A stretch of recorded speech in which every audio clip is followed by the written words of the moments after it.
ரொம்ப simple sir. திருப்பி மெட்ரோக்கே வருவோம். அது ஒரு கிளாசிக்கல் எக்ஸாம்பிள் எவ்வளவு துரோகம் பண்ணுறாங்கிறதுக்கு.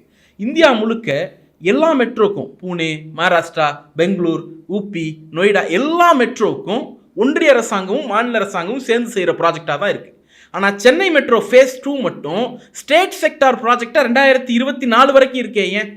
ஏன்னா எடப்பாடி பழனிசாமி அடிமை சாசனம் எழுதி கொடுத்துட்டு வந்தார், நாங்களே பண்ணிக்கிறோம் அப்படின்ட்டு. உங்கள் காசு, அதாவது பணம் கொடுக்க முடியாதுன்னொன்னே அந்த பணத்தை போராடி பெற்றிருக்கணும்ல.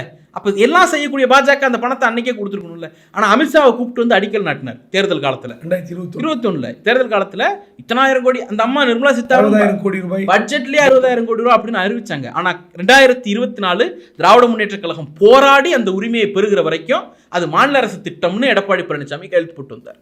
இந்த மாதிரி எல்லா விஷயத்திலும் இன்னைக்கு எடப்பாடி பழனிசாமியுடைய நிலைமை என்னன்னா, பிஜேபி எதை செய்தாலும் அதை ஆதரித்தாக வேண்டிய நெருக்கடியில் இருக்கிறார். ஒரு சின்ன உதாரணம் இன்னைக்கு காலையில் நடந்த சம்பவம். இன்னைக்கு கடலூர் பக்கத்தில் ஒரு ரயில்வே ஆக்சிடென்ட் நடக்குது. 2 குழந்தைங்க 3 குழந்தைங்க இறந்து போகிறாங்க. அவ்வளோ கொடூரமான செய்தி, நெஞ்ச பதபதைக்க வைக்கிற செய்தி. இந்த துயரத்தில் யாருக்கும் எந்த மாற்று கருத்து இல்லை. எதனால் இந்த விபத்து நடக்குது?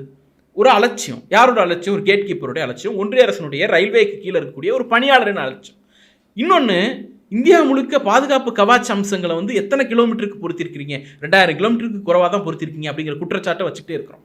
3வது, சிக்னலோட அந்த கேட்டு கனெக்ட் ஆகலன்னு ஒரு 3 முக்கியமான குற்றச்சாட்டு வைக்கிறோம். அந்த 3 குற்றச்சாட்டுமே ஒன்றிய ரயில்வே துறையை தொடர்புடையது. ஆனால் எடப்பாடி பழனிசாமி இன்னைக்கு ஒரு ட்விட்டு போட்டிருக்காரு, இரங்கல் ட்விட்டு. அது 2 வலியுறுத்தல் இருக்குது. ஒன்று சிகிச்சை அளிப்பது தொடர்பாக, அது மாநில அரசு வலியுறுத்தினே நியாயம். இன்னொன்று, நிதி கொடுங்க அப்படின்னுட்டு. இவர் அந்த நிதி கொடுங்கிற ட்விட் போடுறதுக்கு முன்னாடியே தமிழ்நாடு அரசு நிதி அறிவிச்சிருச்சு. இப்போ இதில் ரயில்வேவனுடைய அக்கறையின்மையோ மெத்தன போக்கையோ அல்லது அவர்களுடைய செயலின்மையோ ஒரு இடத்துல சுட்டி காட்டியிருக்காரா?